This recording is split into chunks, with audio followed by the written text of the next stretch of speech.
Hello again. I hope this lecture finds you well as always. And I suppose I'll just go straight into it. So this week I want to look at explaining the principles of practice and more so have a focus on how we explain what we do as youth workers. So the first step regarding that, I suppose, was the last lecture that I did with you, which looked at the sociological approaches to youth work. So we looked at that liberal approach and that conservative, moving into the critical education, and the radical approach. Okay, and I hope you got a gist, or you got an idea of the type of youth work that is done and has been done, and I hope it put some of the youth work that we talked about in the historical context.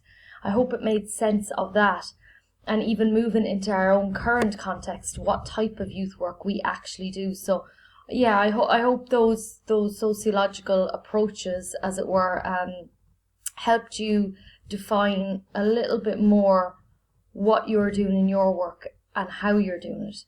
So, to extend and progress a bit of that, I am going to talk about how we explain what we do as youth workers. And I've touched on this a little bit in regard to Davies a couple of lectures ago, and I talked about how Davies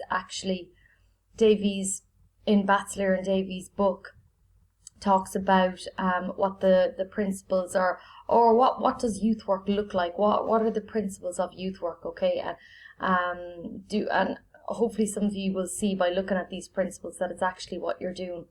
But it gives you a bit of a framework to refer to when you're talking about your actual practice. So we have one thing, which is the approach. So why are we doing it? And now we're talking about, what we do. So what are the sort of things that happen when in youth work within that informal, non-formal space? So I have put up the Davies article, What is Youth Work, which this is took from these next couple of slides, for you to read a little bit more in-depthly about what he's talking about. So just to have a brief look at this, I'll move on to the next slide here. So he talks about young people choosing to be involved. So, and I talked about this already a few lectures ago. So young people choose to come. So unlike school, or unlike a lot of spaces that young people enter into, they actually choose to come into a youth workspace. They can come and they can go as they please, obviously within a certain set of boundaries, but at the end of the day, they are buying into the process of youth work because they are making the choice to be there. Unlike when they go and they sit in school, or a lot of the other spaces that they go into, they have to go there because of the legalities around it, or the decision is took out of their hands because it's advised what's best for them. Moving on then to starting where young people are at, and then seeking to motivate and support them to go beyond these starting points. So finding out about them, talking with them, where are they at, what's going on in their lives, so gathering that information, finding out, who they are, what they like, where they go, who their friends are. Those obviously not in an investigative mode, but more so just starting where they're at. So how can you begin to work with young people without finding out who they are and where they're coming from? So that is your starting point as a youth worker. Developing those trusting relationships with young people, okay? So, and just, I suppose, to say here as well that, and we know as youth workers, these are often, and some of us, I know some students, we do other jobs and we work with young people in other capacities.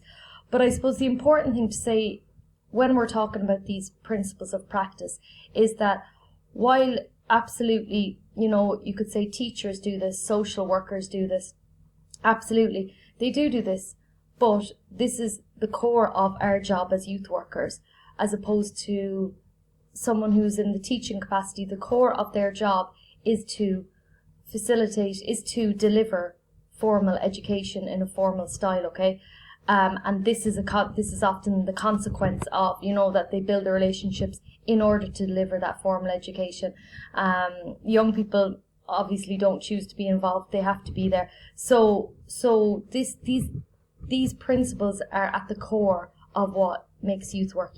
Okay, so just to identify that, youth work works with a diversity of young people and for equity of responses to them. Okay, so trying to work with young people with their different needs from their different contexts, but trying to equally respond to what they need as individuals. So promoting equality of opportunity then obviously comes from this, and diversity in your area of responsibility. Okay, so that you have two young people, you say that both of them can attend a youth committee and be part of the youth committee, but at the same time, and I know I've talked about this before in regard to Curlin and Og, both of them can be part of the youth committee, but both of them possibly don't have the capacity to take part in the youth committee for various reasons. Maybe one young person that you wants to be on the youth committee has all the skills. They're already maybe part of some sort of debating team or committee at school.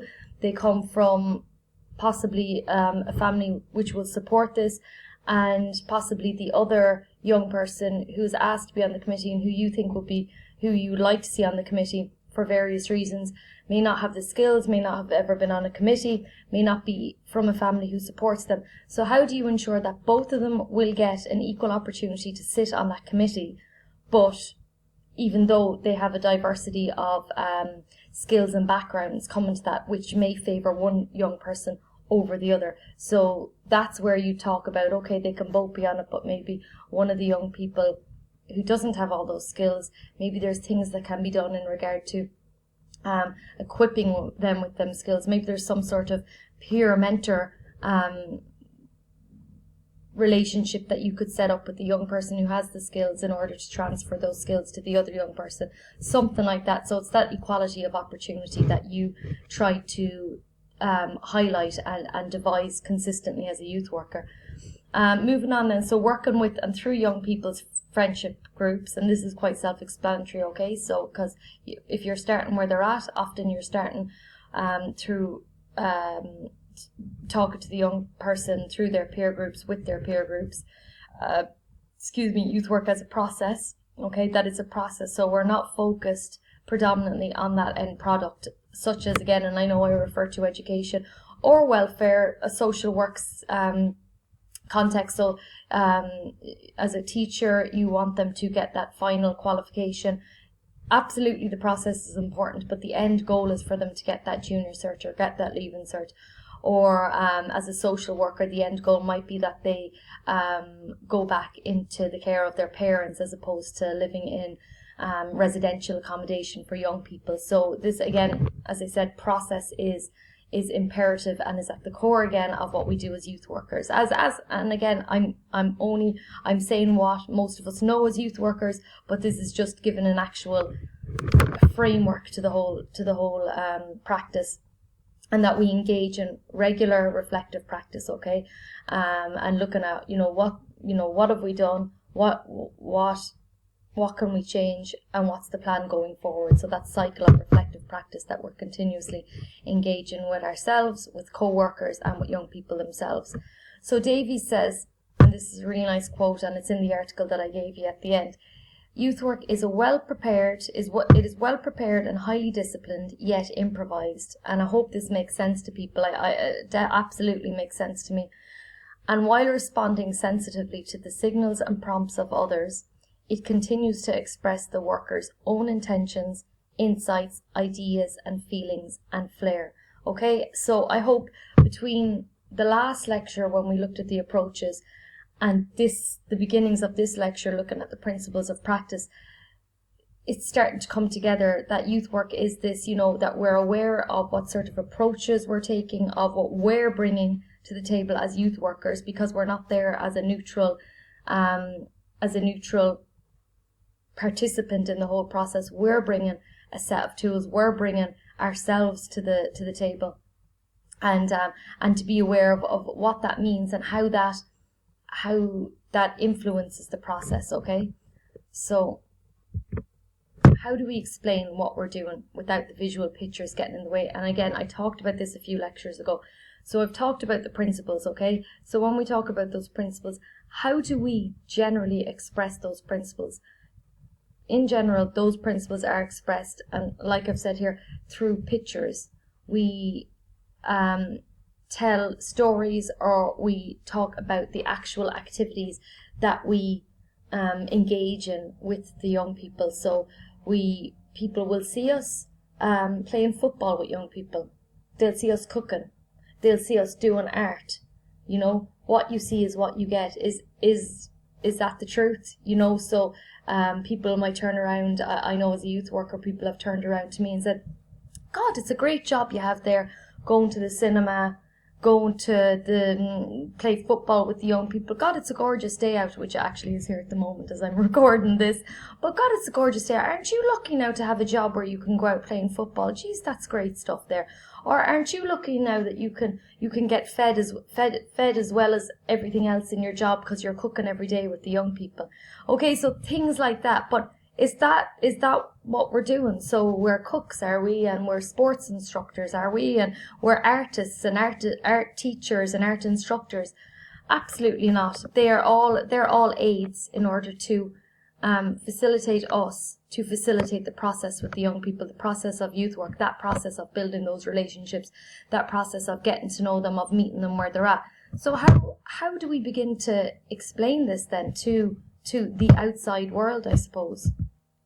So communicating what we do and how is one of the challenges, one of the biggest challenges for youth work and for youth workers, and still is consistently. Okay, so it's Jean Spence, and I've put this article up on the Moodle page as well. Jean Spence talks about this. So this is one of the massive issues we have as youth workers. So we are aware of what we're trying to do with the young people, as Davies talks about those principles, and we're aware of the aids that we use, such as the football or the cooking or the art with the young people, in order to engage in the process that we talked about. So how do we explain what's going on in between the two of those? So how do we explain the principles without focusing on the activities such as the football or the art itself? So the other issue around that, so how do we explain, is the structures that are there in order for us to explain and account for our work do not facilitate us to accurately explain. So what I mean is, when we're asked about our work as youth workers, more often than not, we're asked about our work through funding forms, through funding applications, through various administrative forms and work that we have to fill out. And often that's how many numbers, how did that happen, why did that happen? But it's very hard to detail in the language that we use as youth workers what exactly really went on in that game. Like, how do we get across what actually happened in that game of football on Wednesday that we had with John and Mary and Joe and Eileen? How do we get across what actually happened there? What could have actually happened was that they worked together, they actually spoke to each other maybe for the first time. But that's not a big deal, is it? But maybe it is a big deal if they've never spoken to each other before. They're from completely different backgrounds. They go to completely different schools. They have a completely different mindset on particular things about growing up. But they actually spoke for the first time, which they'd never done before in all the 6 months that they had been coming to that youth project, okay? So Spence says about this and about getting our words across: textually based theoretical discussion relating to the processes of intervention with young people remains underdeveloped, particularly in relation to the necessities of informality and the informal educational perspectives of the work. Okay, so that's really important, what she's saying there, which is what I just said there. So that those processes of intervention, so those little things that happen, like that chat between the young people that I just explained, that's how do you capture that? How do we capture that as youth workers? How do we capture that in order to... So that was the biggest thing that happened as a youth worker that day. To anyone else, that seems insignificant. So we'll have a look at this in the next session, okay? And all of this is in the handouts that I've handed out, so that I've left on Moodle. Thank you.